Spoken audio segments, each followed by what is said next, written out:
Mesdames, Messieurs, bonsoir et bienvenue. Vous continuez de suivre les programmes du Zena TV. C'est une journée spéciale que nous vous proposons en l'honneur et surtout en mémoire des jeunes qui sont morts dans ce commissariat de Chakona. On n'a pas besoin de vous le rappeler. 13 jeunes officiellement, c'est ce qu'a avoué le pouvoir de Brazzaville, sont morts dans un commissariat alors qu'ils étaient rappelés dans des quartiers nord. Depuis cet après-midi, nous avons inauguré d'abord une conférence de presse qui a été animée par trois personnalités de la diaspora que vous connaissez, Marc Mapingou, Monsieur Jean-Noël Mabiala et Guy Mafimba. Vous avez suivi le premier plateau que nous avons abordé avec trois invités politiques, Antoine Page-Kioulou, Jeune Fernand Bello et Guy Mafimba, bien sûr. J'ai animé ce premier plateau avec Aristide, mon BBC de Paris Voisin Info. Voilà donc un deuxième plateau qui va combiner deux différents types d'acteurs. D'abord des acteurs locaux que nous allons avoir tout à l'heure du côté de Brazzaville et aussi les acteurs qui sont ici du côté de Paris, mes invités qui sont sur le plateau, messieurs, madame, bonsoir. Bonsoir. Donc, pour vous les présenter au bout de la table, monsieur Charma Dédé, bonsoir. Bonsoir, monsieur. Alexis Mialikou, bonsoir. Bonsoir. Docteur Michel Pandé, bonsoir. Sergio Morel Plantier, bonsoir. Voilà, ce sont des hommes et une femme qu'on ne présente plus. Nous avons de l'autre côté, je dirais, du Brazza, un homme, c'est monsieur Clément Merassa. Monsieur Merassa, bonsoir. Bonsoir. Merci d'avoir pris le temps d'être ce soir avec nous, Clément Merassa. Je rappelle donc que vous êtes un homme politique, vous êtes engagé dans l'opposition congolaise, vous suivez cette affaire de Chakona sur place sur les terrains. Quelles sont les dernières infos que vous pouvez nous donner ce soir, Clément Merassa, vous en tant qu'acteur politique? Monsieur Merassa? Bon, ce que je dois vous dire d'abord, c'est une affaire très triste. Allô? Allô? Oui, on vous écoute, on vous nous écoutons, Clément Merassa. J'étais en train de dire que c'est une affaire à la fois triste et dramatique. Elle touche notre jeunesse, elle touche notre sécurité, elle touche un certain nombre de problèmes. Et on ne peut que commencer par s'incliner devant la mémoire de ces jeunes, avoir une pensée particulière pour les familles qui sont extrêmement préoccupées, surtout que pour certains, ils ont vu les jeunes être arrachés à la vie comme cela. Et ça nous pose un certain nombre de problèmes relatifs à la vie politique, c'est relatif également à la sécurité, à la paix, dont qu'on évoque régulièrement. Et je crois qu'aujourd'hui, la préoccupation d'abord, c'est que l'on sache combien de jeunes sont morts dans cette affaire. Parce que les chiffres, semble-t-il, officiels, on nous a parlé, je crois, de 13 personnes, mais dans l'opinion, il se dégage que le chiffre serait le plus important. La deuxième chose, c'est de faire la lumière sur ce genre d'événement. Vous savez que ce n'est pas le premier. Il y en a qui sont repartis pour parler des disparus du beach, mais nous avons connu l'affaire Kalakala. Dieu merci, lui n'était pas à mort libre pour faire une enquête et jusque-là, aucune enquête n'a été faite. Nous avons des souvenirs douloureux comme la mort de notre frère, camarade, petit frère Gambou, petit frère de André Okombi Salissa. Et nous avons bientôt des événements comme ça qui se sont passés et pour lesquels il n'y a jamais eu de vérité établie, il n'y a jamais eu de sanction. Et je crois que c'est l'occasion d'avoir une pensée particulière pour la société civile, notamment l'Observatoire congolais des droits de l'homme, qui s'est toujours battu pour produire des rapports sur la situation des droits de l'homme au Congo. Il s'est battu pour Chakona, parce qu'on a bien vu qu'au départ, il y avait eu une version officielle qui tendait un peu à ne pas nous montrer correctement la vérité, la réalité des faits. Et grâce à la société civile, vous avez vu qu'il y a des responsables gouvernementaux qui ont été démentis par des ministres de l'Intérieur, etc. Donc, au stade actuel des choses, je vous remercie, je vous félicite pour l'initiative de solidarité que vous avez prise donc, qui ont été formulées par la société civile ici, nous avons compris qu'elles n'ont pas pu aboutir, notamment d'avoir une ou plusieurs journées de deuil national, d'organiser des obsèques, etc. Vous avez suivi les dernières évolutions de cette situation.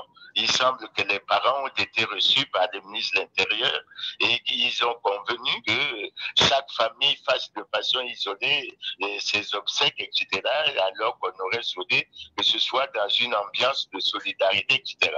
Donc, c'est un événement extrêmement triste qui, au plan politique, amène à poser beaucoup de problèmes. Le premier problème, c'est que vous savez, dans toutes nos lois fondamentales, il a toujours été dit que la personne humaine est sacrée. Il y a besoin et a droit à la protection de l'État. Nos lois fondamentales disent également que tous les Congolais sont égaux devant la loi et qu'ils doivent bénéficier de la protection de l'État. Et quand on parle de la force publique, bon, on dit qu'elle doit agir selon les lois et règlements de la République. Et là, on peut noter également quelque chose de très clair. Selon notre loi fondamentale, tout traitement inhumain, tout traitement cruel, tout acte de torture est interdit. Donc, vous voyez bien qu'on est dans un cas de figure. Et ce que l'opinion congolaise souhaite, c'est que toute la lumière soit faite, que l'on sorte de l'impunité et que les sanctions puissent se situer au niveau de la gravité des faits qui ont été constatés et qui ont été commis. Donc voilà en première intervention ce que je peux me permettre de vous dire. Alors, Clément Mirassa, on comprend très bien aujourd'hui la position qui est la vôtre. C'est une position qui est mesurée par rapport à la situation. Est-ce qu'aujourd'hui, l'opposition que vous représentez ne peut pas aussi prendre des initiatives parce que respecter les droits, ça n'a jamais été fait. Depuis 2015, il y a des jeunes, des hommes, des femmes, des vieux, des plus jeunes, je ne sais pas quoi, qui meurent et on n'a toujours pas eu un responsable. Quelle est l'initiative que vous pouvez prendre aujourd'hui, même si politiquement vous n'en avez pas les moyens, mais au moins poser une parole pour dire que ces gens ne se reprennent plus? Bon, il faut dire qu'à la matière, nous avons assez souvent fait confiance à la société civile. Et moi, on a connu beaucoup de cas comme ça. Lorsque nous avons essayé de prendre des initiatives pour les suivre, à un certain moment, il n'y a pas eu le suivi dans la solidarité de la part des familles. Vous voyez, par exemple, lorsqu'on parle de la démarche de solidarité, une fois que le gouvernement a reçu les familles ont décidé chacune de faire, par exemple, le problème de l'autopsie. C'est pas la première fois que nous avançons dans ce genre de cas, mais en souhaitant passer par la société civile, que les autopsies se fassent, qu'un certain nombre de dispositions se fassent, et malheureusement, assez souvent, je dois vous le dire, avec beaucoup de regrets, nous les déplorons, assez souvent, on pense que nous voulons politiser les choses et que les choses devraient rester dans le cadre des droits de l'homme, etc. C'est pour ça que nous avons souvent laissé les organisations de la société civile prendre des initiatives et aller de l'avant. Et assez souvent aussi, nous avons tenu à respecter les points de vue des familles. Parce que nous ne pouvons pas nous opposer lorsque les familles ont décidé de faire un schéma, etc., différemment de ce que nous proposons. Mais nous respectons leur choix parce qu'il s'agit quand même des décisions extrêmement importantes. Donc voilà ce que je peux dire, mon point de vue que je peux donner sur cette situation. Une troisième question, Clément Mirassa. Je rappelle, mesdames et messieurs, vous êtes en direct sur Ziana TV. Nous avons en ligne Clément Mirassa, qui est un membre de l'opposition politique, qui est en ligne au téléphone du côté de Brazzaville. Clément Mirassa, c'est pour la première fois que le gouvernement congolais avoue un crime de masse. Est-ce que vous pensez qu'aujourd'hui, par rapport à cet aveu, cela devrait entraîner une solidarité, je dirais, nationale par rapport à ce crime, puisque le gouvernement avoue, donc il faut l'accompagner par rapport, je dirais, à ses victimes? Non, mais le problème, il est évident. On ne peut pas à la fois acclamer haut et fort que sans la paix, rien ne peut se faire dans le pays, sans la sécurité, rien ne peut se faire, et vivre ce que nous vivons. On nous décrit depuis longtemps les phénomènes de bébés noirs. Et nous ne comprenons pas. Et lorsque on suit les acteurs qui suivent ces questions, on nous dit souvent, lorsqu'on arrête quelqu'un, le lendemain on le retrouve dans la rue, lorsqu'on fait ceci, etc. Vous savez bien comment les choses se passent normalement. Mais nous, ce que nous souhaitons, c'est que, effectivement, que la société civile, il faut la féliciter, l'encourager pour ce qu'elle fait. Je crois que ce que nous souhaitons, c'est que nous nous battons pour que ces actes ne soient pas impunis. Parce que c'est très grave lorsque c'est l'impunité. Regardez le cas de mon frère que j'ai évoqué tout à l'heure, le cas d'Augustin Kalakala qui avait été retrouvé pratiquement demi-mort depuis devant la morgue. Mais un membre du gouvernement avait pris sur lui, devant l'Assemblée, la responsabilité qu'une enquête soit faite et que les responsabilités soient établies. Jusqu'aujourd'hui, rien n'est fait. Je ne vous parlerai pas de l'attaque que j'ai subie chez moi, puisque vous savez également qu'une enquête devait être diligentée, que jusqu'à présent, rien n'a été fait. Donc, c'est un problème qui préoccupe les acteurs politiques et il faut que tous les Congolais, de tous bords, à notre avis, se soucient de cette question parce qu'on a assez souvent évoqué les actes qui sont posés par la police, par ses supplétifs, par un certain nombre d'agents de la force publique. Aussi longtemps que ces actes seront impunis, nous n'avancerons pas dans le combat que nous menons pour régler ce problème-là. Merci Clément Nirassa. Je rappelle donc, mesdames et messieurs, que nous sommes en direct. Vous suivez tout à l'heure Clément Nirassa, président du PSDC, même si le parti aujourd'hui officiellement n'existe plus, mais vous êtes un leader politique de l'opposition et vous intervenez sur ce deuxième plateau pour donner votre témoignage en tant que politique et aussi en tant que citoyen qui est actuellement à Brazzaville sur la situation des jeunes qui sont morts dans ce commissariat de Chakona. Merci encore, M. Nirassa. Je voulais dire un mot s'agissant des partis. Allez-y, allez-y. S'agissant des partis, je dirais, aucun parti n'a été dissous, aucun parti n'a été suspendu. Nous avons fait un certain nombre de travaux. Notre parti, notamment, a fait une analyse que nous avons mise sur les réseaux, tout ça. Nous suggérons aux Congolais de dire et de penser que l'argument, en fait, le débat, il est sur la table. J'espère qu'on le poursuivra. Pour le reste, je vous laisse poursuivre le débat et je félicite les initiateurs pour cet élan de solidarité que vous avez pour nos familles qui sont endeuillées, surtout pour les propositions qui sont faites pour que cela puisse être accompagné par la suite. Merci beaucoup et je vous encourage à suivre cette voie. Merci à vous aussi, Clément Nirassa, et bonne soirée du côté de Brazza. Merci beaucoup. Voilà, donc mesdames et messieurs, vous suiviez tout à l'heure M. Clément Nirassa qui était en direct de Brazzaville avec nous et qui témoignait, qui donnait son opinion par rapport à cette situation de Chakona. Nous revenons donc sur le plateau. Mes invités sont là présents. On va commencer par vous, Sadio, puisque vous êtes la seule femme sur ce plateau. Alors, cette affaire de Chakona, vous l'avez suivie depuis le début. Vous continuez à la suivre. Aujourd'hui, il y a un problème qui se pose, c'est la question des responsabilités.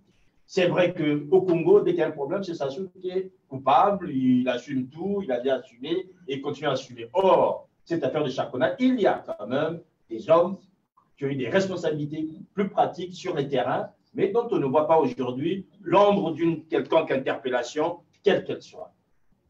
Alors, pour interpeller, il faut avoir un regard, déjà, il faut avoir de l'empathie pour le peuple. Pas déjà avoir l'intention de tuer et ne pas être dans un système meurtrier. Or, c'est le cas au Congo. Je ne peux même pas dire le nombre de cas que j'ai vécu, suivi de Mao à tous les autres, même aux catastrophes naturelles, aux autres catastrophes aériennes de Ngamakoso, il y en a eu, il n'y a pas eu de reconnaissance, il n'y a rien eu, il n'y a pas eu d'ouverture d'enquête. Alors, quand on est dans un tel pays, que faut-il attendre? Une responsabilité pour une enquête, pourtant, en une semaine, ça fait depuis le 23, nous sommes aujourd'hui le 10, ça fait 2 semaines. En une semaine, on aurait pu boucler cette enquête et qu'au moins un des responsables soit aujourd'hui montré au public et interpellé pour continuer le reste de la procédure. Mais ici, rien. On veut nous reproduire les disparus du beach. C'est-à-dire, on indemnise des victimes et il n'y a pas de coupable. Est-ce qu'allons-nous continuer dans un pays avec cet état de non-droit et être observateur? Moi, je crois que la question n'est pas de se poser qui est responsable ou qui ne l'est pas. C'est les autres.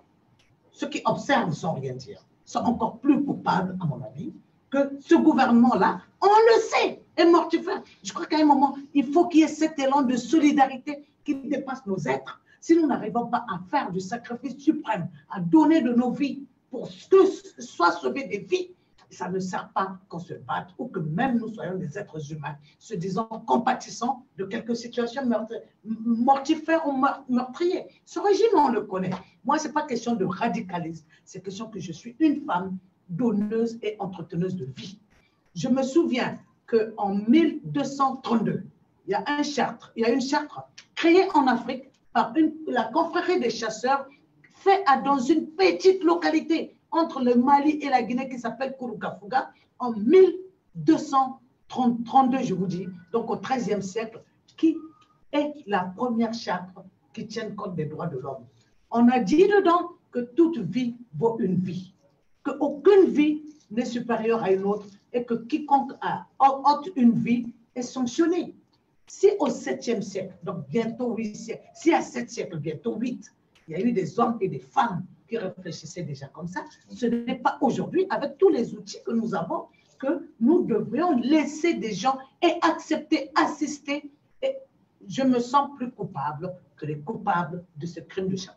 Voilà, quelqu'un qui a accusé à sa culpabilité. Alexis Miayoukou, 1232, ben, vous n'y étiez pas encore. Nous sommes en 2018, donc 8 siècles après. On a quand même des grands principes qui ont accompagné l'humanité. Cette question de responsabilité de justice, Alexis Miayoukou, je sais que vous travaillez beaucoup sur ces questions. Aujourd'hui, on évoque pour le cas des jeunes de Chapona, puisque la justice congolaise, elle a la réputation qu'elle mérite, il faut peut-être aller voir ailleurs. Comment peut-on exporter, ou quels sont les moyens que les Congolais ou les familles peuvent avoir pour que les justices internationales puissent se saisir de cette affaire, Alexis Miayoukou?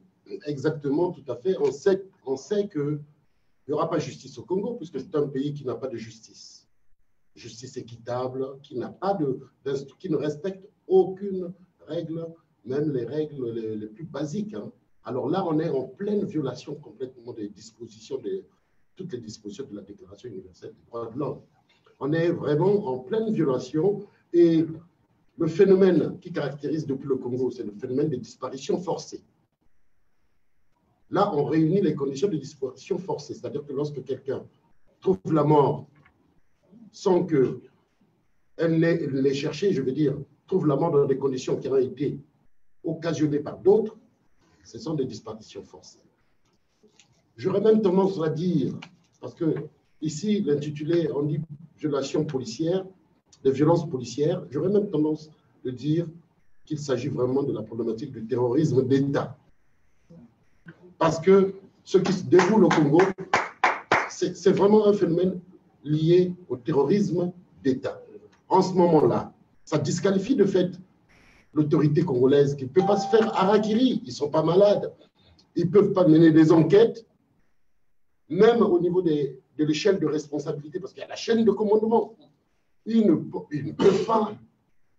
peuvent pas introduire des enquêtes qui vont aboutir à scier la branche sur laquelle ils sont assis. Ça va remonter jusqu'à qui?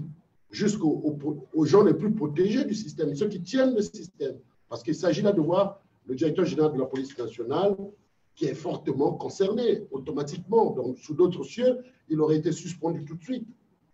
Par ailleurs, vous voyez très bien qu'on les a passés en se pressant à indemniser. Il y a d'abord un aveu de culpabilité de l'État. Un aveu implicite. Un aveu implicite, puisque sans enquête, sans rien, ils ont tout de suite déterminé la faute de l'État, puisque l'État va indemniser les familles sans jugement, sans rien, sans avoir évalué même le niveau du préjudice. Donc, on est là dans une situation tout à fait, dans une aventure habituelle, et la machine est bien organisée pour empêcher d'avoir les preuves. Parce que si, comme on vient d'entendre aujourd'hui, le ministre Merassa qui nous apprend que même les autopsies ne sont pas favorisées, alors que le premier acte en cas de décès comme ça, le premier acte d'un État qui se respecte, d'une justice ordinaire, c'est l'interpellation des responsables de police qui étaient là, dans ce commissariat. 2, la motivation, la recherche de ceux qui sont allés interpeller les jeunes. Parce que là, c'est la République bananière, c'est l'anarchie totale. Chez nous, les policiers ont le droit d'aller arrêter des jeunes sans avoir un mandat de justice. Mais les gardes à vue, c'est pour les délinquants qui sont pris en flagrant délit. Lorsque vous commettez un acte quelque part, la police intervient, elle vous arrête et vous met en garde à vue, en attendant de saisir le juge qui est habilité à décider de l'emprisonnement ou pas, ou du transfert chez le juge d'instruction, le procureur, d'ailleurs le procureur, le juge d'instruction. Mais là, vous avez un phénomène au Congo, la police peut se permettre dans la rue d'arrêter des jeunes innocents, comme disait Kivoulou tout à l'heure, qui ne sont pas dans une sorte d'action politique ou quelconque. La première faute est bien là, hein, arrêter des jeunes arbitrairement. Ensuite, les maintenir en prison arbitrairement, infliger des tortures, dissimuler l'information. On a un panel de fautes qui montre tout de suite que c'est une affaire qui n'aboutira pas, comme d'ailleurs, on le sait, il y a une centaine d'enquêtes au Congo qui n'ont jamais abouti. Alors, que faire? Je pense que le cheminement, c'est celui déjà esquissé par l'Observatoire congolais des droits de l'homme. Devant ce type de fait, le Congo doit aller vers un tribunal spécial qui concerne toutes ces tueries sur la longue liste des tués. On est obligé de saisir. Alors, pour les cas d'aujourd'hui, la saisine est possible à partir d'un mort. Un État peut être inculpé pour un mort. Lorsqu'ils ont donné la mort expressément à quelqu'un, on peut commencer, la procédure peut commencer. Alors, le problème que nous avons avec le Congo, c'est que, et le pouvoir le sait, ou ceux qui travaillent avec lui essayent de nous berner sur ça, c'est qu'il faut réunir certains critères. C'est-à-dire que les photos des décès ne suffisent pas, les noms ne suffisent pas. Par exemple, il y a un élément important, il faudrait que les parents, par exemple, il faudrait que les parents se prêtent au jeu de la justice internationale pour que des enquêtes nominatives, parce que d'abord, ce n'est pas un package, ça va être d'abord des enquêtes nominatives par jeune, et on va constater que c'est dans le cadre d'une opération qu'ils ont été tous pris. Et là, ça devient une rafle d'abord et une exécution de masse. Alors, ils peuvent faire quelque chose, mais je crois qu'on peut faire confiance à l'OCDH, qui est très bien en relation avec des organisations comme Amnesty International, comme la FDH et comme bien d'autres, pour introduire une requête. Mais nous, diaspora, nous aurons aussi à y participer et on pourra dire comment. Voilà, en attendant que nous ayons, Alexis Miayukou, la participation de la diaspora. Charles Madédé, alors vous êtes un grand profondeur de la Constitution. Pour vous, les constitutions aujourd'hui posent un problème de gouvernance pour les États africains. Or, nous avons une constitution au Congo qui, elle, protège ou protégeait en fait la vie. On se rend bien compte qu'aujourd'hui, cette constitution est bonne. Est-ce que cela vous conforte, vous, dans vos objectifs, vous, dans votre discours politique, en disant aujourd'hui, même si un pays comme le Congo a une constitution qui sacralise la vie, on voit qu'on peut fouler les pieds, on peut faire tout ce qu'on veut sans pour autant que ça pose un problème, notamment sur le respect des normes et des principes. Bon, Chakona, c'est un exemple qui appuie notre thèse de l'abolition de la constitution congolaise. Ça appuie cette thèse-là. Parce que Chakona révèle beaucoup de choses sur le régime de Brazzaville. Il y a un crime de masse. Il n'y a pas que ça, on oublie deux autres crimes qui ont suivi. Il y a des ministres qui ont professé des mensonges. Dans un état de droit, un ministre qui ment et un autre qui désavoue son collègue, ça, normalement, ça devrait être la fin d'un gouvernement. Ça devrait être à l'Assemblée nationale la démission. Ça devrait être vraiment une raison de demander une sanction, une censure du gouvernement. Mais au Congo, ça ne peut pas se passer. Et puis, on peut faire des constats. On continuera à faire des constats. Aujourd'hui, il y a Chakona. Hier, il y avait d'autres Chakona. Demain, on en aura d'autres. En plus de la solution de la justice internationale, mais il y a aussi une solution qu'on peut avoir aussi dans le pays. Parce que nous ne sommes pas quand même le Congo des animaux. Les Congolais ne sont pas des animaux, c'est des êtres humains. Ils ont des cerveaux, ils réfléchissent. Et quand ils sont malmenés comme nous le sommes aujourd'hui, il y a des solutions du peuple aussi. Parce que on ne peut pas parler de justice au Congo. C'est impossible. C'est-à-dire que j'ai des collègues qui m'ont dit « Non, Chakona, c'est une affaire de justice parce que c'est un policier qui a connu le crime. » Mais non, On ne peut pas seulement au Congo poursuivre un policier qui a commis le crime. Le crime qui est commis, ce n'est pas un premier. Les bavures dans les commissariats, il y en a presque tous les jours au Congo, même dans la rue. Il y a des gens qui se font lyncher dans la rue, il y a des taximans qui se font braquer par des policiers. C'est un État barbare. Pourquoi cela se passe ainsi? Le grand responsable, c'est qui? D'abord, les responsabilités commencent par le premier responsable. Le premier responsable, ce n'est pas le policier. Si le policier arrive à maltraiter, à torturer les gens dans des prisons, c'est qu'il y a une protection quelque part. La protection, c'est la justice. L'injustice du Congo, ce n'est pas une justice. Pourquoi? Parce que, justement, dans la Constitution, le problème, il est constitutionnel, et je le dis, et je n'arrêterai pas à le dire. Le problème est constitutionnel. Pourquoi? Parce que le chef de l'État, c'est le chef suprême de la justice au Congo. Donc, quand vous êtes protégé par le chef de l'État, vous pouvez faire tout ce que vous voulez, vous ne serez pas poursuivi. Si on recherche, si on fait des enquêtes, on verra bien que dans ce commissariat de Chakona, peut-être que celui qui a commis ce crime, il a une protection. Parce que s'il n'a pas une protection, on devrait déjà l'arrêter. C'est ça la justice au Congo. Quand vous n'êtes pas protégé, on vient vous chercher tout de suite. Comme ce qui se passe à Pointe-Noire aujourd'hui, on veut la peau d'un ministre, parce que ce ministre n'a plus la protection du gouvernement. On peut aller le chercher. Mais quand on ne va pas chercher celui qui a commis le crime, ça veut dire qu'il a la protection la plus haute. Parce que le chef de l'État, c'est lui qui commande les juges. Un juge ne peut pas lancer une enquête. Il faut qu'il demande au chef de l'État. Pourquoi? Parce que le chef de l'État, vous le savez bien, c'est le président du Conseil supérieur de la magistrature. Et ce Conseil supérieur de la magistrature gère les carrières des juges, gère les juridictions, gère les tribunaux, gère les cours. Alors, dans un pays comme ça, on ne peut pas parler de justice. Donc, ça ne sert à rien de mener une action de justice dans le pays. Ça ne va jamais aboutir. Ce qu'il faut mener comme action dans le pays, et nous insistons là-dessus, c'est pour ça que nous continuons à travailler, à convaincre nos compatriotes, c'est de montrer aux yeux du monde que constitutionnellement, la justice n'existe pas au Congo. Et comme elle n'existe pas, le peuple doit reprendre son pouvoir en commençant par réclamer la justice. Et on réclame la justice en demandant qu'on abolit tout simplement cette constitution. C'est possible. Beaucoup de gens me disent, mais on ne peut pas abolir une constitution, mais la constitution, c'est l'émanation du peuple. Donc le peuple, à un moment donné, peut dire, cette constitution nous enferme tellement, nous devons prendre le relève et demander à nos concitoyens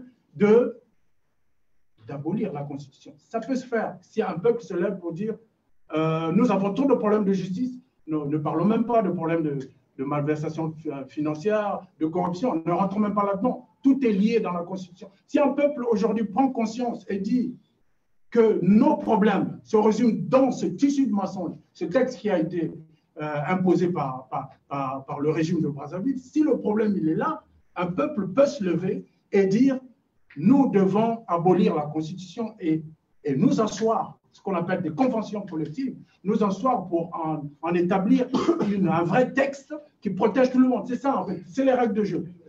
Moi, je continuerai à me battre pour ça. Il faut que le peuple congolais, aujourd'hui, si on veut avoir la justice au Congo, on commence d'abord par changer les règles. Et changer les règles, c'est d'abord la première règle fondamentale dans le pays, c'est le texte constitutionnel. Il faut commencer par toucher à ce texte sur ce sujet, et puis avancer. Sur ce sujet particulièrement, je crains que mon frère Madédé pense que le problème de Sassou, c'est de respecter les textes.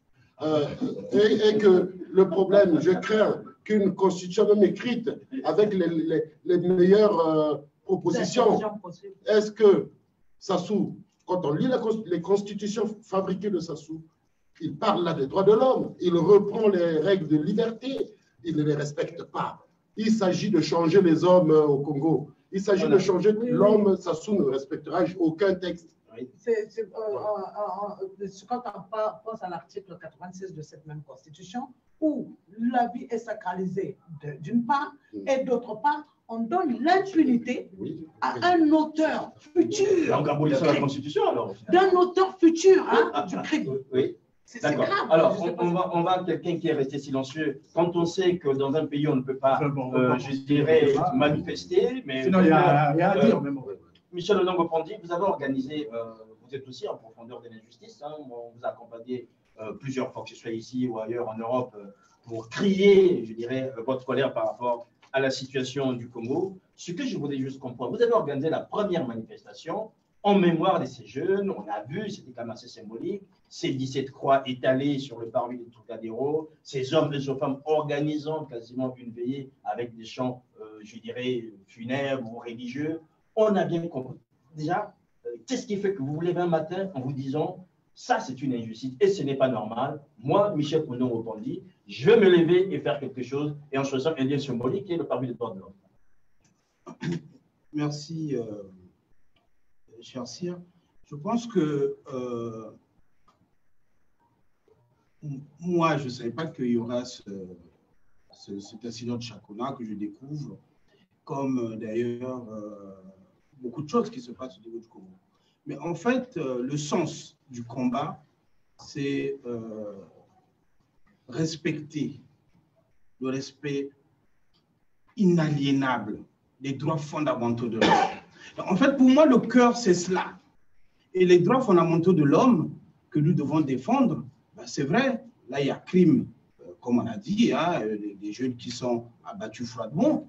Mais le crime au niveau du Congo, c'est déjà le fait que ces droits fondamentaux ne sont pas respectés. Parce que pendant que nous parlons, croyez-moi, mais au CHU, ce sont des dizaines de Congolais qui vont mourir aujourd'hui, qui sont morts, tout simplement parce que, bon, effectivement, ben, le droit à la santé n'est pas assuré. Parce qu'on a affaire à un régime qui ne respecte aucun standard, ni même nos standards dans nos traditions, dans nos sociétés traditionnelles, ni des standards des sociétés modernes. Donc, du coup, ce monsieur, donc, Sassou Nguesso, a créé une espèce de jungle où là-dedans, on crée une certaine terreur. Et comme on crée cette terreur, et du coup, plus personne ne revendique quoi que ce soit. Vous savez, j'ai quitté le Congo en 1983. Quand je quittais, moi, le Congo, lorsqu'il y a un convoi funéraire qui passait, on s'arrêtait. On s'arrêtait. On laissait passer le convoi funéraire. J'arrive en France, effectivement, il y a le respect de ces droits de l'homme. Mais en banalisant la mort dans le pays, qu'est-ce qui s'est passé? Aujourd'hui, ça devient comme une espèce de normalité. Donc, l'insalubrité tue, on ne dit rien. Le manque de soins tue, on ne dit rien. Les crimes de masse, comme on a vu, les 350 disparus, comme on a vu ces massacres du Poul, effroyables, on ne dit rien. Et tout le travail, en fait, maintenant, consiste à ce que le Congolais, c'est vrai qu'il y a ces histoires constitutionnelles, mais que le Congolais retrouve sa part humaine. Et retrouver sa part humaine, c'est se dire que voilà, aujourd'hui, j'entends une information sur la situation telle que ce crime de Chakona. Ben, il y a une initiative qui est prise. J'attends pas qu'on fasse 1001 réunions. C'est insupportable, c'est inacceptable. Je me lève.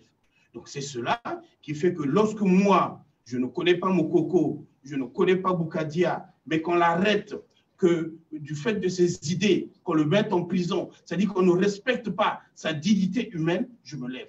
Lorsque demain j'apprends que le CHU est fermé, que l'hôpital de Luandjili est fermé et que cela va causer des morts, je me lève. Donc je crois que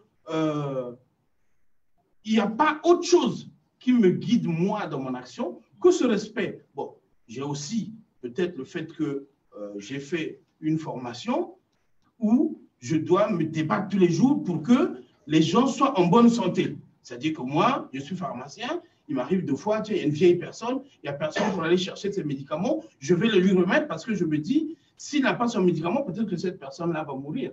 Donc moi, ce que je recherche, le sens de mon combat, c'est faire en sorte que nous, Congolais, que nous soyons en France ou ailleurs, que nous n'oublions pas que nous sommes des êtres humains et que notre vie n'a pas plus de valeur que la vie de ces enfants qui sont en train de mourir au Congo. Mais pourquoi le choix du Trocadéro? C'est le parvis des droits de l'homme. C'est le parvis des droits de l'homme. Donc, ça a du sens que de venir là, pouvoir montrer aux yeux du monde. Et en plus, c'est une place où le monde entier, des gens venant de partout passent. C'est vrai, j'ai un ami qui m'a dit, qui a cherché à savoir comment ça s'était passé. Et puis, je lui ai dit, ben, effectivement, on y était, on a fait ce qu'on pouvait faire. Nous n'étions d'ailleurs pas nombreux. Et lui, il est au Congo, il me dit non, continuez à faire ce que vous avez fait. Heureusement que vous le faites. Que même si vous êtes que tu es un, que vous êtes que 2 ou 3, continuez-vous à le faire. Parce qu'effectivement, c'est vrai que maintenant, on a la chance aussi d'avoir cet effet amplificateur de Facebook. Et d'ailleurs, toi-même, tu as fait un travail extraordinaire là-dessus pour essayer donc de montrer à un plus grand nombre ce que nous avons fait. Mais le principe, c'était surtout choisir cette place-là, parvis des droits de l'homme, un endroit de passage, et indiquer que dans un pays comme le Congo, il se passe des choses que, humainement, aucun être humain ne pouvait l'accepter. Et ce qui me surprend, c'est qu'il y a beaucoup de Congolais qui reçoivent ce type d'informations et puis qui restent froids. Et cela, ben, je ne le comprends pas. Ben, moi, je ne le comprends pas, mais moi, personnellement, je continuerai spontanément, s'il y a une situation qui me désole, ben, de m'indigner. Et voilà, donc un homme indigné, un homme toujours à même de se lever. Alexis Miayoukou, on va arriver sur une question que vous avez posée tout à l'heure concernant la diaspora. On comprend aujourd'hui, c'est vrai qu'on accuse la diaspora de beaucoup de choses, mais on se rend compte aujourd'hui que cette diaspora est capable de prendre en main une situation qui échappe aux populations de Brazzaville afin de la retourner à Brazzaville avec des armes qui permettent aux gens localement de pouvoir se battre. Et c'est à quoi nous assistons aujourd'hui. Alexis Miayoukou, alors aujourd'hui, concrètement, outre les manifestations, outre ces journées de solidarité, que peut faire la diaspora dans cette affaire de Chakona et même par rapport à d'autres, vous avez fait des liens avec d'autres affaires, les affaires d'antan? Déjà la maîtrise de l'information, en utilisant les canaux comme ça a été fait pour la dénonciation de cette affaire, ça c'est déjà un travail important parce qu'il faut documenter les journalistes européens. Il faut que la diaspora fournisse à l'ensemble de ceux qui peuvent en parler les éléments d'appréciation qui soient des bons éléments, hein, des documents très bien faits et tout. En même temps, une campagne de sensibilisation reste nécessaire sur le plan international parce que le Congo, on a toujours l'impression que le monde a le regard tourné sur le Congo. Non. Ce que fait la diaspora est assez intéressant parce qu'il faut rencontrer tous les milieux, rencontrer, expliquer. C'est très important parce que ça permet d'alerter. Donc, en tant que lanceur d'alerte, la diaspora le fait, mais ça permet également de sensibiliser les responsables de ces pays-ci, les députés, les maires, les députés européens. La sensibilisation est essentielle. Avant l'autre étape, ce que la diaspora peut faire aussi, c'est, même lorsque les plaintes sont rejetées, il faut les déposer. Il faut qu'il y ait une multiplication des plaintes contre le Congo sur ces questions-là. Parce que c'est parce qu'il y aura une multiplication des plaintes, même rejetées, que l'affaire va commencer à interpeller aussi certains milieux les plus habilités. Alors, par ailleurs, qu'est-ce qu'on peut faire d'autre? On disait tantôt que la diaspora doit aider, et je crois que le frère Jean-Noël Mabiala l'a expliqué en termes de solidarité avec le Congo. La diaspora doit aider les structures qui sont au Congo, qui travaillent pour l'affirmation des droits de l'homme, notamment l'OCDH. Il y a les jeunes de Ras-le-Bol et puis d'autres organisations, la DJUC, la diaspora, doit se mobiliser pour apporter les moyens à ces organisations-là, parce qu'ils ont besoin de moyens d'investigation sur le terrain. Ils sont souvent affamés, souvent ils sont obligés, ils sont pistés par, ils ne dorment pas chez eux. De temps en temps, ils doivent être dans des hôtels pour avoir des informations qu'ils cachent, qu'ils gardent sur eux. Ils ont une vie un peu de rat dans leur propre pays parce qu'ils font le boulot de la défense des droits de l'homme. Donc la diaspora doit apporter une contribution au bon fonctionnement de ces structures-là. Ça veut dire une aide budgétaire au fonctionnement. Il faut y réfléchir énormément. Alors, au-delà de cela, nous continuerons. Je crois qu'il est possible que cette initiative, qui produira d'autres effets, parce qu'il y a des activités prévues hein, à travers cette initiative qui commence aujourd'hui. La diaspora, il faut se mobiliser, sensibiliser. Il faut rentrer dans les milieux de l'Église, notamment le milieu de l'Église, parce que la diaspora congolaise, en France, elle est beaucoup plus préoccupée par par les questions religieuses, spirituelles. Il faudrait que les activistes des droits de l'homme de la diaspora se déplacent désormais pour aller rencontrer les Congolais dans les églises, parce que c'est dans les églises qu'on aura le discours peut-être qui emmènera un peu plus de monde derrière les règles primaires de respect de la vie.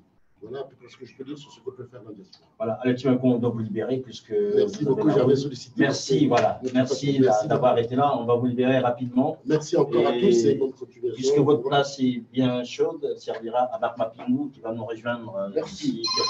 Merci beaucoup. Allez-y. On fait passer avant la synthèse.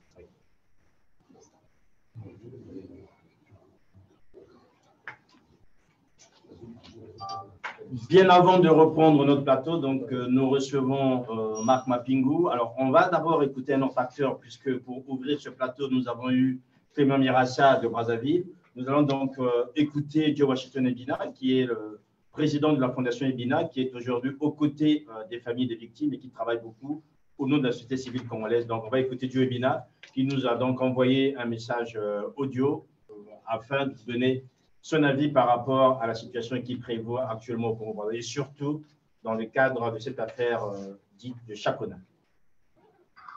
À saluer l'engagement que vous avez au niveau de la diaspora, au niveau de la France, de pouvoir vous mobiliser suite à ce drame que nous considérons comme étant un drame national, mais qui est malheureusement un drame qui est resté dans une peine qui ne s'attache qu'aux familles et à ceux qui croient en un pays où les droits sont respectés.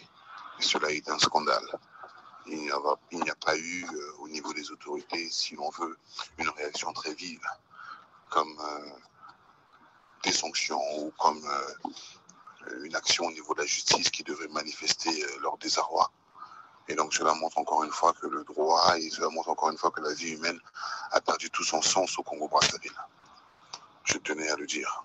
Aujourd'hui, les familles qui sont sur place sont en train de s'organiser pour enterrer leurs enfants, moyennant une somme de 2 millions. Comme si aujourd'hui, au Congo, il suffisait de payer dès qu'il y a un drame. Vous vous souvenez du 4 mars, les familles ont reçu 3 millions et puis, vous savez qu'est-ce qui est suivi. Et aujourd'hui, Chakona, pareil. Donc,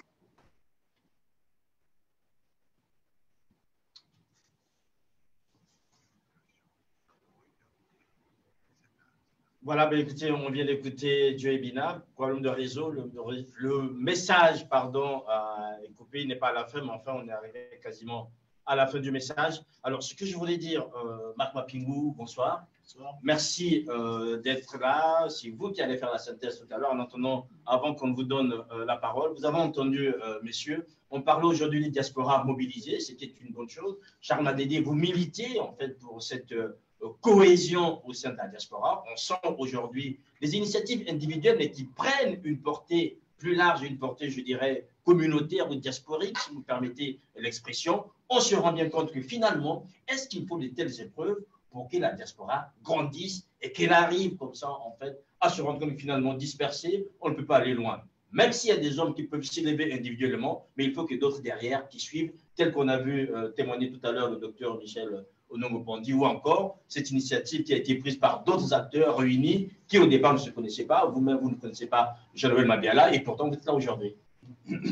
Ouais, en fait, le problème de la diaspora, surtout la diaspora en général, c'est ce manque de cohésion. Et pourtant, Chakona, on sent très bien, absence de cohésion, mais au moins, je dirais une volonté. Même Chakona, on pourrait faire mieux. Parce que là, je prends l'exemple de mon frère Bandi qui est là, qui a pris une initiative louable, mais vous voyez que la mobilisation ne suit pas. Pourquoi? Parce qu'on n'arrive pas à créer des espaces de concertation, des espaces où on peut se retrouver pour qu'on puisse agir. Parce que Est-ce que ces espaces permettent de décider aussi vite qu'un individu peut se lever et pouvoir faire la démarche? Parce qu'on sait quand même que c'est des espaces un peu sclérosés. Il y a un président, un vice-président, un sous-chef qui, lui, doit demander à celui qui est en bas et à la fin, on a perdu du temps.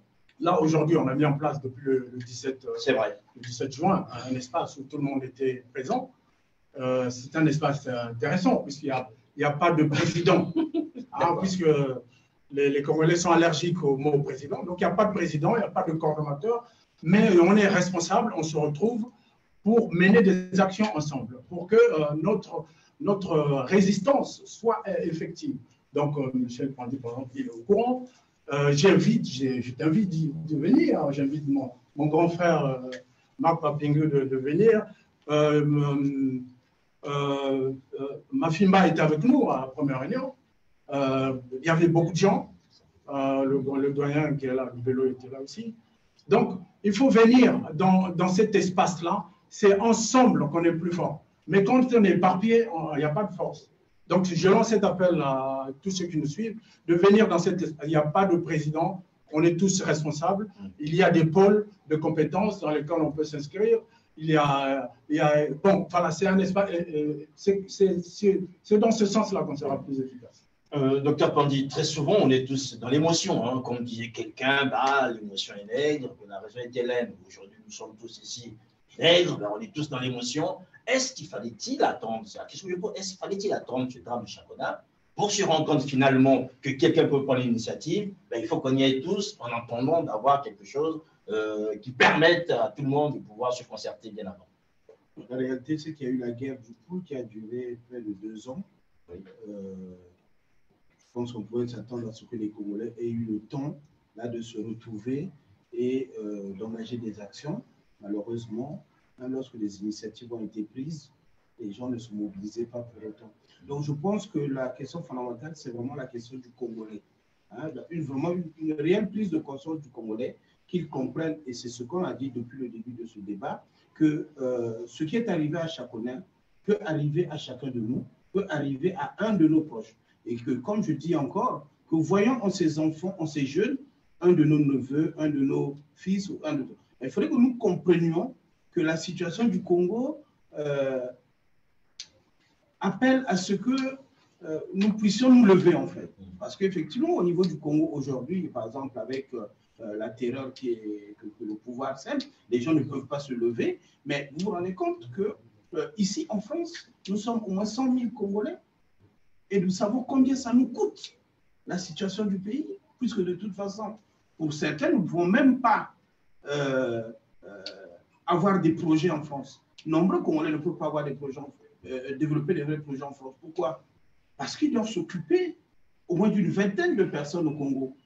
Alors, donc, si nous voulons des solutions durables, il faut que nous prenions conscience que la situation au Congo est inacceptable et que malgré le fait que ça crée cette peur, que nous qui sommes à l'extérieur, si nous voulons que demain Macron puisse, par exemple, dire ça suffit, il faudrait que lorsqu'il y a une action donnée, par exemple, là, il y a Chakona, il y a eu hier la guerre du poule, il y a eu les prisonniers politiques, enfin, il y a beaucoup de sujets qui devaient faire en sorte que nous puissions nous indigner. Je vous assure que si nous occupons la rue ou une place ici, on fait en sorte que les Congolais se sont levés parce que cette situation est inacceptable, vous verrez que dans le gouvernement de Macron, il y a des gens qui vont se lever et Macron lui-même se lèvera. Donc, la question, ce n'est pas de penser que, bon, mais voilà, il faut qu'il y ait, je ne sais pas, une intervention ou quelqu'un pour que les choses vaillent. Il faut juste que le Congolais prenne conscience. C'est la question du Congolais. Aujourd'hui, nous sommes samedi, allez-y dans les terrains. Nous sommes vendredi. Vendredi, pardon, mais demain samedi, allez-y au niveau dans les terrains, les dimanches, vous verrez des masses et des masses de Congolais. Ils sont là, mais ils ne se préoccupent pas, par exemple, de cela. On les voit se préoccuper sur Facebook, quand même, ils répondent. De façon anonyme. De façon anonyme, ils vont intervenir. Mais ils n'arrivent pas à bien intégrer que les changements, chacun de nous peut être acteur des gros changements au niveau du pays. Il suffit juste que nous en prenions conscience et que nous puissions participer à des initiatives qui sont lancées. Parce que, voyez-vous, il y a eu, par exemple, des événements tristes qui se sont passés dans ce pays, soit des assassinats, ainsi de suite. Il y a des initiatives qui ont été prises. Deux fois, c'est pris par 1 ou 2 personnes avec les réseaux sociaux. Tout ceci est amplifié. Et vous voyez, par exemple, tiens, une marche blanche, les gens se lèvent. Et parmi dans ces marches blanches-là, il y a des Congolais qui sont dans les quartiers qui se lèvent pour aller participer à ces marches-là. Mais pourquoi lorsqu'il s'agit du Congo, des Congolais, de leurs compatriotes, ils ont peur? Ils ont peur de se lever parce qu'ils se disent, ah, voilà, moi, 2 fois, je vais au Congo, je ne veux pas ce suivant. Le problème, c'est que ce qui arrivera un jour, c'est qu'il y a des familles où, À un moment, certains se retrouveront seuls et ils vont se dire, tiens, je vais aller au Congo, je vais aller au Congo, mais après, ils ne pourront même plus aller. Parce que lorsqu'on a vu une catastrophe comme le 4 mars, qui est là aussi, il y a une responsabilité là, qui avait entreposé des produits dangereux dans un quartier populaire. Il y a des familles qui ont été décimées. Donc, vous avez beau vous dire que voilà, moi, je vais au Congo, moi, j'ai ceci, j'ai peur de ceci, mais que les gens continuent à avoir peur. Et croyez-moi, il y a certains qui vont se retrouver un jour seuls. Voilà. Et à ce moment-là, ben, ça sera comme ce qu'on a dit tout à l'heure de ce monsieur qui, à un moment, lorsqu'on est venu le prendre, il n'y avait plus personne. Donc, seul au monde. Seul au monde. Voilà. Alors, c'est de compter, vous n'êtes pas seul au monde, hein, puisqu'on vous a vu. Si, on vous a quand même vu, notamment ici à Paris, prendre des initiatives par rapport à cette diaspora qui s'applique. Aujourd'hui, on se rend bien compte finalement, peut-être attendre un drame, mais bon, là on est à 13 morts, on sent quand même. Mais est-ce que pour vous, aujourd'hui, la diaspora doit partir ce nouveau paradigme, pour bien apprécier et surtout appréhender la situation du Congo afin d'apporter pas seulement de l'émotion, mais aussi des solutions efficaces? Non, non, non. Et j'ai peur que ça ne puisse même jamais arriver pendant au moins 50 ans. Je m'explique. Lorsque je me trouve sur un terrain de manifestation, moi, femme, battue par quelqu'un que personne n'a bougé le bois, même pas pour me lever du sol, je me dis, où est le Kimoutou en nous? C'est pour cela que je n'organise plus les manifestations. Ce n'est pas possible. En chacun de nous, il devrait y avoir cette altérité-là. Si je ne peux pas séparer au moins, parce que l'adversaire est plus fort que moi, que je vienne en aide. Cette altérité, on la voit sur c'est-à-dire, Chacona, il n'y a pas d'altérité. Ça fait une semaine à peu près que j'ai commencé à organiser ça avec Jean-Noël Mabiala et d'autres. Nous sommes pourtant combien dans la salle? Et nous sommes combien en ligne? Je dis des choses de façon... Combien sommes-nous en ligne? Combien? Oui, en ligne. Ah non, non. Les combats en ligne, à un moment, je crois que vous connaissez Saliou Diallo.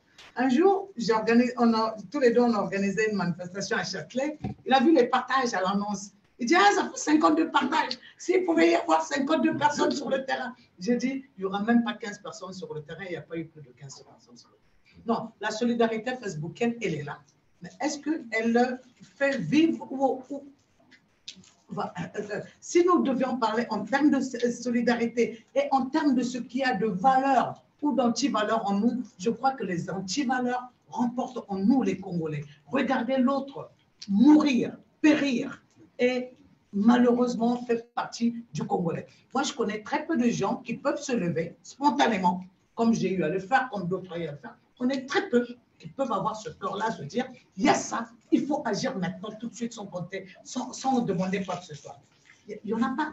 À un moment, ce drame que nous vivons de Chacona aujourd'hui, en 2013 déjà, en 2016, il y a une compatriote qui m'a dit plusieurs fois qu'il se faisait des enlèvements, des disparitions, qui m'a signalé des cas de disparition forcée au Congo. Oui. Donc des jeunes vers le Douai qui ne rentraient pas chez eux quand une fois qu'ils étaient sortis. Elle disait qu'à partir de 18 h, ils avaient entre 18 et 20 ans, c'est-à-dire l'âge de nos dauphins, et ils ne rentraient pas chez eux. Une fois, deux fois, la troisième fois, j'ai appelé mon confrère Boisbouvier, j'ai dit, je ne peux pas, je n'ai pas les moyens de faire une enquête, est-ce que vous pouvez regarder ça de près? Il déclenche Florence Maurice, qui déclenche Loïd Martial, qui pour une fois a fait une enquête qui allait au-delà de ce qu'on m'a dit. C'était donc depuis 14 heures qu'on a levé des jeunes. Le reportage est encore en ligne hein, sur le site de RFI, ça date de 2016. Qu'on les enlevait et qu'ils disparaissaient. Et la même personne, plus tard, vient me dire qu'il y a un de ses cousins qui a pu s'échapper. On les emmenait à Tchambicho, on les rasait, on les droguait, on leur donnait des armes pour aller lutter dans le pôle. Alors, quand nous avons... ça c'est certainement la consécration de ce mal-là, de ce manque d'altérité, mais je crois que beaucoup de Congolais ont des prémices de ça et que nous devrions arrêter avec ces pratiques-là, de ne pas regarder ce que peut ressentir l'autre et de ne pas savoir tendre la main quand c'est le moment ou le temps.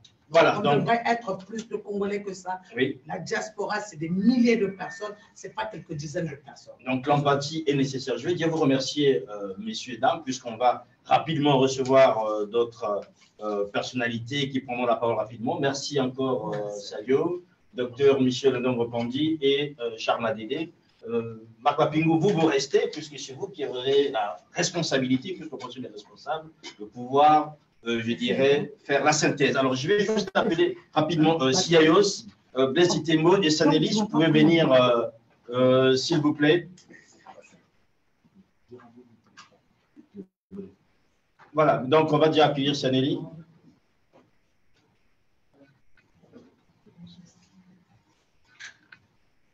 Très bien. Monsieur Titembo. Voilà, 10 minutes, puisqu'on arrive quasiment à la fin. Blaise Titembo.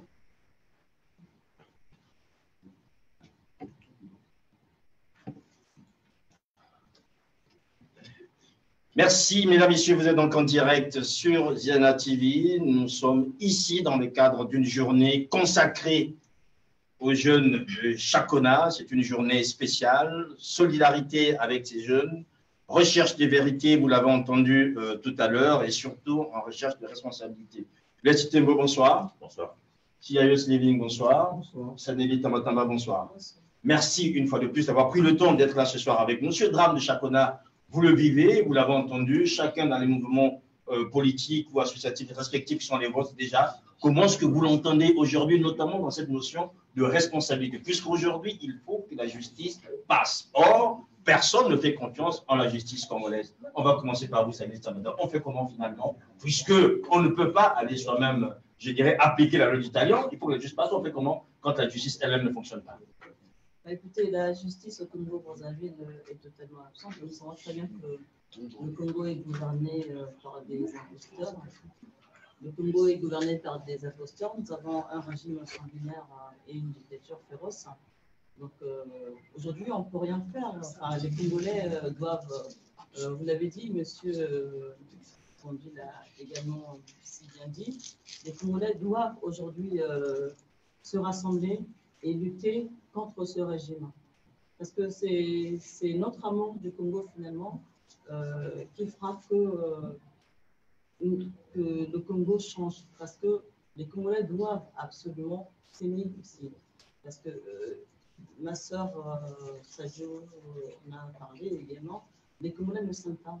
Et ça, c'est mon sentiment. Les Congolais ne s'aiment pas. Il faut un minimum d'amour entre nous. Un minimum d'amour pour s'occuper également de ce qui se passe au Congo. Le rassemblement est absolument très important. Nous devons unir nos forces pour chasser ce pouvoir. Unir les forces pour chasser un pouvoir. Siayos, aujourd'hui, cette affaire de Chakona, vous vivez la question de la responsabilité. Sassou Nguesso a déjà assumé, je dirais, dans les années 90. Il assume encore, doit-il continuer à assumer, les autres peuvent continuer à lui donner tout leur fardeau, il n'y a pas de problème. Non, je crois que, bonsoir et merci pour je crois que non, tout le monde doit être responsable de tous les actes qu'il pose. Et dans cette affaire présente, moi je rêve qu'on va avoir des responsabilités et que chacun pourra dire. Ça reste qu'un rêve. Si vous rêvez au Congo, il y a plein de rêves qui ne sont jamais réalisés. Hein. Oui, mais on espère bien. Oui. Donc faites confiance en la justice congolaise. Parfois, non, mais parfois il y a des rêves qui se sont réalisés. Hein. Donc je reste dans ce cas de fiction. Je rêve que les responsables de ces crimes odieux vont passer en justice et répondre de leur. Mais la preuve, on vient de dire tantôt que l'État congolais avait payé une sorte de, comment appeler ça, c'est une sorte d'autorisation. Et donc, on devra comprendre qui est-ce qui a commis ces actes, pour quelle raison et tout ça. Voilà, je pense qu'on peut aller dans cette direction aussi. Mais est-ce que vous prenez la même direction que SIA? Non, pas du tout. Alors, moi, ma réflexion est que je ne crois pas à la justice congolaise. Ça, d'abord, elle n'existe pas. Dès lors qu'un procureur dit le contraire de ce qu'un ministre du gouvernement dit, on ne peut pas parler de justice. La seule justice qui vaille, c'est celle qui sera dite par le peuple. Parce qu'on ne peut pas tolérer ça. C'est même impensable de voir 13 de nos frères, de nos compatriotes tomber sans aucune raison. et on va dire que la justice, on va parler de responsabilité, mais la responsabilité de qui? La responsabilité de qui? De ce gouvernement? Déjà, ce n'est pas un gouvernement responsable, au vu de tout ce qui se passe dans le pays. Pas de salaire, pas de soins pour les compatriotes, une tyrannie extraordinaire. Non, la seule justice qui vaille, c'est celle qui sera dite et faite par les Congolais. Donc, il faut demander aux Congolais de reprendre confiance et de reprendre le pouvoir. C'est tout ce que je peux dire. Sinon, le reste, ça sera juste de la litanie ou du discours. Voilà, un discours qu'il faut aujourd'hui maîtriser, un discours qu'il faut proposer. Sanali Tabatamba, finalement, dans cette affaire, le gouvernement a avoué, c'est une chose. Est-ce qu'il faut, est-ce qu'il faut l'accompagner dans cet aveu en disant, derrière cet aveu, il faut peut-être l'unité nationale afin peut-être, que vous voulez, d'assainir la situation et que nous puissions avancer. C'est vrai qu'au Congo, on assigne toujours sur le dos des morts. Vous avez parlé d'unité nationale, c'est ça? Probablement. Elle n'existera jamais tant que les Nguesso seront au pouvoir. Et le gouvernement, qu'est-ce que le gouvernement a fait? Enfin, M. Mboulou nous a dit qu'ils étaient finalement morts dans ce commissariat, ce que son collègue Thierry Mongala avait nié auparavant. Est-ce que ça résout le problème là? Qu'est-ce qu'ils ont, quel est ont-ils posé pour que cela ne se reproduise pas? Est-ce qu'ils ont des solutions pour demain? Alors, M. Mboulou a dit qu'ils vont voir la nomenclature de la police. Monsieur Cyr, si M. Mboulou avait été sincère, le premier acte que le gouvernement aurait posé, c'est déjà de se déplacer et d'aller sur les lieux. Le premier acte aurait été celui-là. Ça, ce n'est pas un gouvernement. On ne peut pas, dans un pays, tuer 13 personnes, 13 jeunes. Certains venaient à peine d'avoir leur bac. Et le soi-disant chef de l'État ne s'est même pas déplacé, ne s'est même pas indigné, n'a même pas pris la parole. C'est vraiment impensable. Ne partez pas trop loin, ça n'est avancé avant. Je sais que Nicolas est là, mais vous pouvez avancer, il n'y aura pas de problème. Mais de toute manière, moi j'ai envie de dire, aujourd'hui, c'est l'histoire qui se répète. On ne va pas demander à ce gouvernement qui ne se soucie pas du tout du peuple congolais. Ça, c'est un mensonge. L'État n'existe pas au Congo. L'État n'existe pas. Donc, nous avons un clan, ce sont des imposteurs. Mais il faut quand même dire une chose, c'est que c'est la première fois que le gouvernement, quand même, avoue il n'y a pas de de masse. Monsieur Cyr Makosso, sincèrement, ils ont avoué, vous dites, c'est à cause de la question de vous autres, de tous les Congolais. Ils ont commencé par un mensonge. Vous l'avez entendu, le mensonge. 2 mensonges. Le procureur de la République et le ministre de l'Information. Ils ont avoué pourquoi? Parce qu'ils ont été acculés. Parce qu'il y a un outil qui devient une force, les réseaux sociaux, qui fait que ces gens-là, après le mensonge, sont devant un mur et sont obligés de trouver les mots pour dire ça a été ceci ou cela. Donc, je reviens pour dire que la seule solution qui vaille, c'est que le peuple prenne conscience et reprenne le pouvoir. Tant que le clan Nguesso restera au pouvoir, je ne sais pas si vous avez vu les nominations qu'ils ont, par votre rire. Non. Voilà. J'ai apprécié le retour de M. Wenge parce que c'est quelqu'un, je pense que c'est le plus sage des Congolais et il nous manquait, donc qu'il soit revenu, c'est une bonne chose. M. Martin Berry aussi, vous comprenez bien. Quelque part, j'ai appris qu'il était l'oncle de M. Nguesso. Alors, il n'a pas eu la sagesse de conseiller son neveu et il va avoir la sagesse de conseiller le peuple. Là, s'il y a souvent que vous débordez avec M. Titembo, depuis qu'il est arrivé ici, on commence à parler d'autre chose, M. Titembo. Laissez-nous dans le sujet de Chakona. Allez-y, s'il y a Non, moi je pense qu'il faut s'engouffrer justement dans cette faille, puisqu'ils ont reconnu que c'est dans les locaux de protection des Congolais que ça s'est passé. Et donc, du fait d'un Congolais officiel, et il faut s'engouffrer dans cette faille pour qu'il nous explique ce qui s'est réellement passé, qu'on nous dise donc dans ce cas-là, qui en est responsable et que pour une fois, on rêve toujours, moi je rêve toujours, pour une fois qu'on sache que telle personne a été condamnée pour tel acte. Et peut-être que ça crédibiliserait, je ne sais pas, un dixième, je sais pas, un millième de cette autorité-là. Alors, quand vous êtes un bon rêveur, on va peut-être rêver que M. Mongala, là où il nous regarde en disant, mais monsieur de Paris, rêvez toujours, continuez à parler, nous ici, on continue à manger et boire, ça ne change en rien vos réunions, tout ce que vous faites par rapport à la situation du pays, puisqu'il n'y a pas de responsable, personne n'a démissionné, nous sommes tous en poste, donc monsieur. Non, la situation est très grave. Enfin, et je pense que même M. Mongala a, par quelques moments, très brefs peut-être, des sursauts d'humanité. Et donc, non, il a dit une chose, et on nous a dit que finalement, il était bien mort dans les prisons congolaises. Et donc... Mais ils sont bien morts, mais personne ne... Ils sont tous là. Aucun responsable. Et le policier, et le commissaire, et le ministre, et le directeur de la police, ils sont tous en place. De toute manière, je pense que c'est clair, rien à voir. On doit comprendre une chose, on n'a rien à attendre de ce gouvernement. Nous n'avons rien à attendre de ce gouvernement. C'est à nous, non, nous devons absolument, il faut arrêter de rêver. Parce qu'aujourd'hui, il faut arrêter de rêver. Moi, je pense qu'il faut arrêter de rêver. C'est l'histoire qui se répète aujourd'hui. En 97, on l'a vu, il y a eu les 353 disparus du 8. Nous avons vu la guerre du Poul, on nous a parlé de l'opération Mubarak, il y a eu le 4 mars. Aujourd'hui, 13 jeunes, et pour pour ce clan-là, c'est une goutte d'eau, c'est rien du tout. Arrêtons de rêver. Il faut absolument que les Congolais prennent conscience.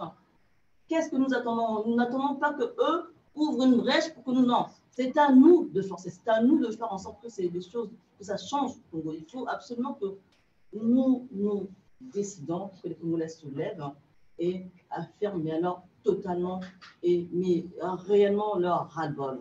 Et quand ces Congolais t'auront dit que nous avons cru en les hommes politiques, et apparemment, ils nous ont. Factuellement, ils nous ont trahis. Quel homme politique? Enfin, on va pas faire un débat sur l'opposition. Il y a un homme qui a sans doute des choses à nous dire, c'est Marc Mapingou, puisque nous arrivons à la fin de ce panel. Marc Mapingou, vous avez pas tout le temps, mais à peu près 5 à 10 minutes, si vous êtes sage, pour nous dire, puisque c'est vous le sage aujourd'hui, vous n'êtes pas M. Wenge, mais au moins vous êtes le sage de ce plateau. C'est vous qui allez faire la synthèse, Marc Mapingou, par rapport à tout ce qui s'est dit aujourd'hui. On a entendu énormément de choses par rapport à cette affaire des responsabilités de justice, c'est un État absent, des hommes qui n'assument pas, aujourd'hui des familles quasiment abandonnées à leur propre sort, malgré les sommes promises. Marc Mapingou, qu'est-ce qu'on peut retenir de cette deuxième table ronde avec différents acteurs qui sont passés ici tout à l'heure, partant de l'initiative de notre ami Michel Ndongo-Pandi jusqu'à d'autres prises de position sur cette affaire du Congo, la situation générale et surtout sur cette affaire de Chakona. Écoute, d'ailleurs, d'abord, je te remercie. Merci de me donner la parole en dernier lieu. Je n'ai pas la prétention d'être le plus sage, mais certainement le plus ancien à mon âge. Et comme je disais tout à l'heure, lors de l'introduction de mon propos, ces enfants sont morts le 23 juillet, et le 23 juillet, je vais fêter 61 ans. Et voilà. D'ailleurs, je remercie mon ami et frère Tutembo qui se promène avec une bouteille de champagne, lui et son épouse, pour fêter cet anniversaire qui, malheureusement, est tombé le 23 juillet. Et voilà, donc, en ce moment, bien sûr, le 23 juillet, après, nous avons, avec notre frère Pandi, nous nous sommes retrouvés en train de faire ce que les anciens appelaient la circumambulation, parce que nous avons fait cette cérémonie autour des croix. Mais beaucoup de choses se sont dites ce soir. Je ne vais pas revenir pour faire cette conférence, mais j'aimerais qu'on ait une pensée particulière pour Inga Jérémy, pour Itoa Grace, pour Mananga Stéphane, pour Oba John, pour Abba Raoul, pour Ngolo Kefen, pour Toli Oya Gabriel, pour Ndombi Sergi Roldi, pour Kiindou Chance, pour Mpayouli Tedeshi, pour Mpopo Urbain Dioban, pour Nkuka Orchidée, pour Aka Grace, et bien sûr, ceux dont on ne verra ni les tombes, qui ont certainement été jetés dans le fleuve ou sacrifiés comme ça. En un moment comme celui-ci, j'ai envie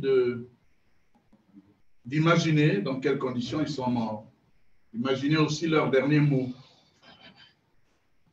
Ces enfants meurent quand même à un moment où le pays est en train de connaître ce que nous connaissons. La famine, la violence arbitraire, les prisonniers politiques. Bref, un pays qui est en train de s'enfoncer. J'ai envie de parler comme Stefan Zweig lorsqu'il meurt pendant que le nazisme avançait. Il s'est dit, puissent mes amis voir l'aurore après cette longue nuit.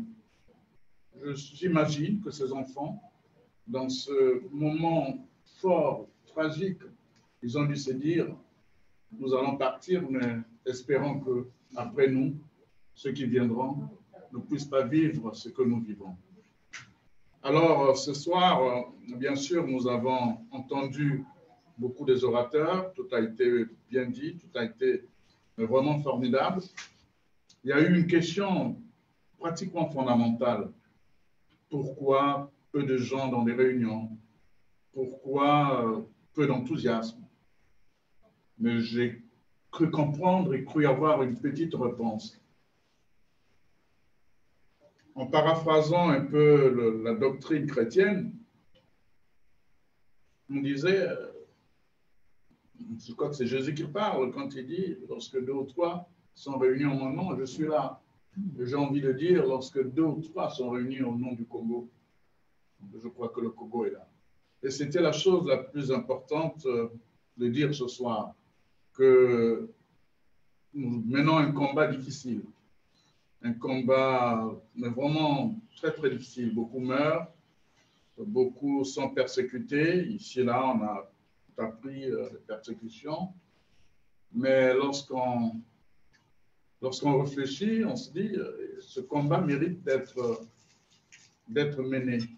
C'est pour ça que je dis souvent à mon frère Guy Mafimba, à Pandi, à Nadédé, à tout le monde ici, Saneli, à toi, à Yayos, à tous ceux que je vois ici, que le chemin est long, il sera difficile, on sera quelquefois incompris, on sera même quelquefois persécuté par les nôtres, qui jouent le double jeu ou qui ne comprennent pas réellement le sens du combat que nous menons.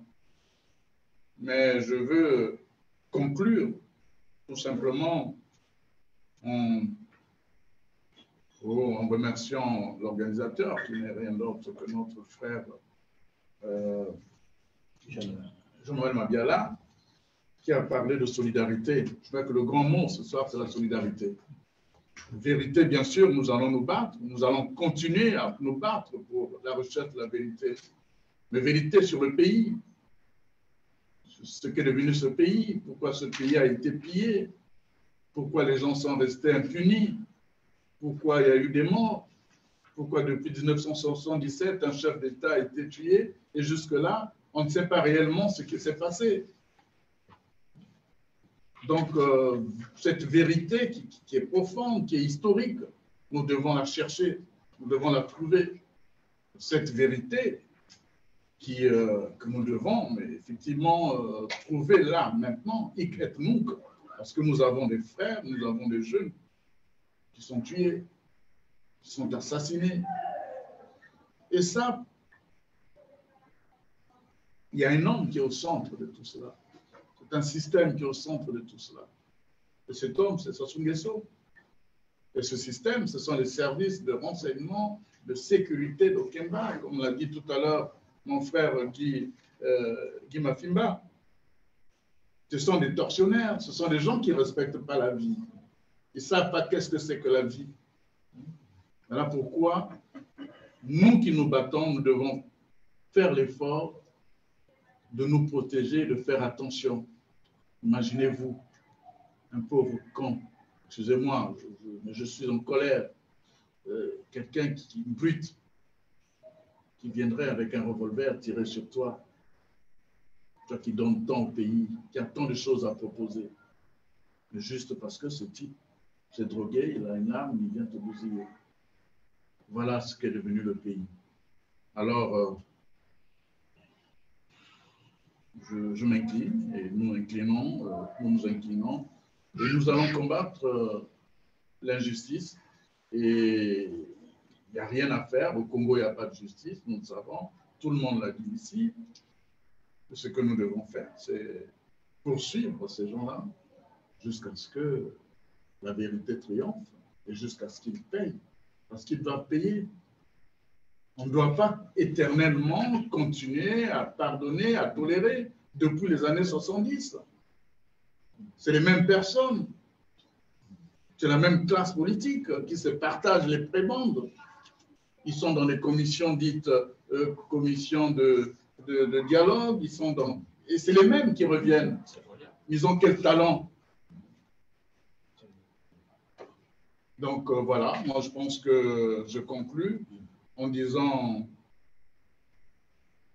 paix aux âmes de tous nos compatriotes qui sont partis et qu'ils sachent là où ils sont, que nous ne les oublions pas et que la chose la plus essentielle commence aujourd'hui. Elle a commencé hier certainement et nous allons la poursuivre. Cette chose-là, c'est le combat pour la liberté et pour l'émancipation de notre pays et pour la démocratie dans notre pays. Et ce combat, nous sommes prêts à les suivre, c'est-à-dire prêts à mourir parce qu'il n'y a rien de plus beau qu'être le martyr de son pays et d'une bonne cause. Voilà ce que j'avais à dire. Merci Marc Mapingou. Ce qui commence aujourd'hui, c'est aussi le Téléthon. Je vais juste appeler Jean-Noël Mabiala. Puisque vous le savez, le maître mot ce soir, c'est solidarité, mesdames, messieurs, vous qui nous suivez. Le maître mot ce soir, c'est solidarité. Solidarité envers les victimes, solidarité envers les familles. Donc, Jean-Noël Mabiala va venir donc, maintenant. Si juste notre ami Blaise Tembo peut lui laisser la place, voilà. Donc, Jean-Noël Mabiala. Je voulais juste acclamer mon frère Marc, parce qu'il a dit un truc très fort. Oui. Quand deux sont réunis au nom de Congo, et Congo est là. Alors moi, je l'acclame fortement. Merci. Donc, nous acclamons aussi le retour de Jean-Noël Mabiala. Le Téléthon, rapidement, présenter ce qui existe. Bien sûr, toutes les informations seront mises à disposition. Mais aujourd'hui, c'est le lancement officiel de ce Téléthon en faveur des familles. On va revenir rapidement sur les principes Jean-Noël Mabiala, puisque on court derrière le temps. Alors, oui, je pense qu'il ne faut pas qu'on oublie l'essentiel au terme de cette journée, au terme de tous ces échanges. Nous avons dit que le triptyque de cette rencontre, c'est la recherche de la vérité, l'organisation de la solidarité et un jour, l'établissement des responsabilités. Avant que justement je présente un peu les dispositifs du Téléthon, reprendra un peu dans un autre sens la formule que mon frère Marc a évoquée tout à l'heure. Il est allé chercher dans la Bible. Évidemment, c'est un livre sacré pour tous. Je reviendrai sur la notion même de chaîne.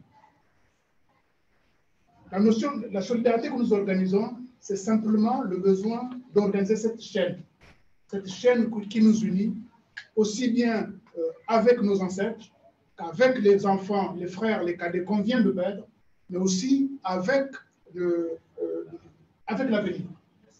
Nous sommes dans une dynamique de chaîne. Nous voulons organiser cette chaîne de solidarité et nous en appelons à tous les compatriotes pour que cette initiative aujourd'hui de soutien aux parents des victimes de Chakona ne soit pas une initiative clivante. Nous ne voulons pas qu'elle soit clivante.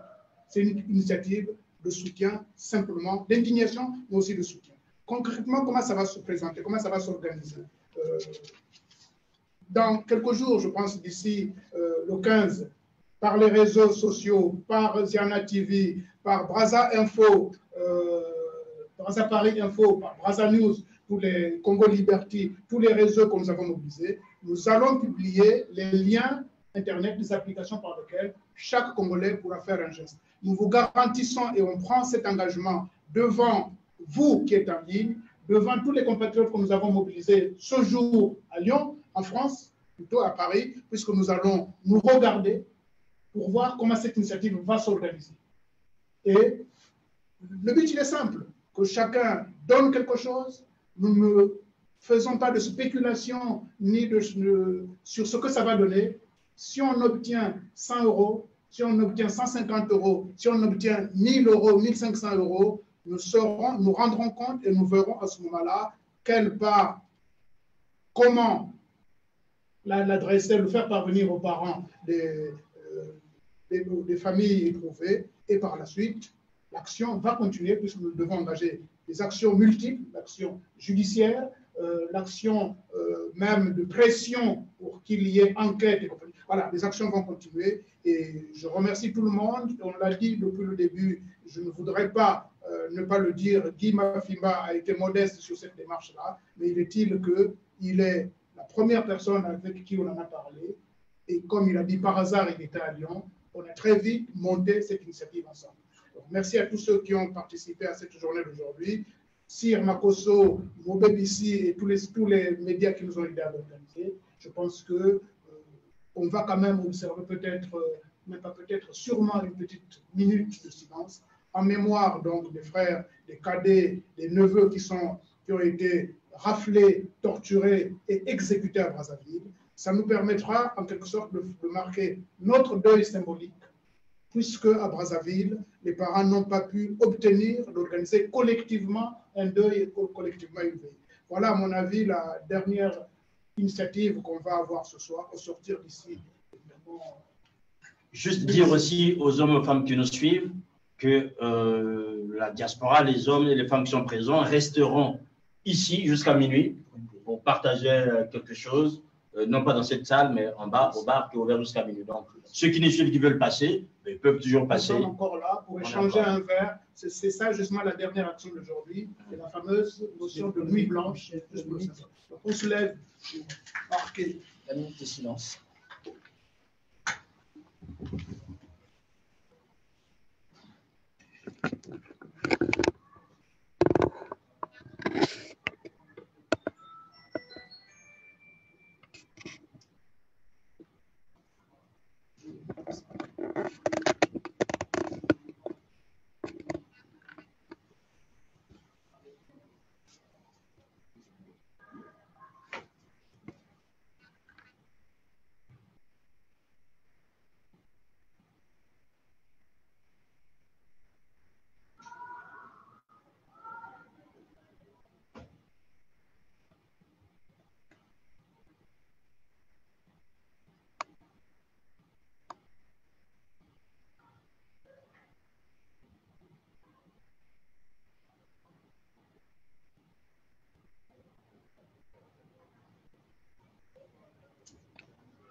Merci.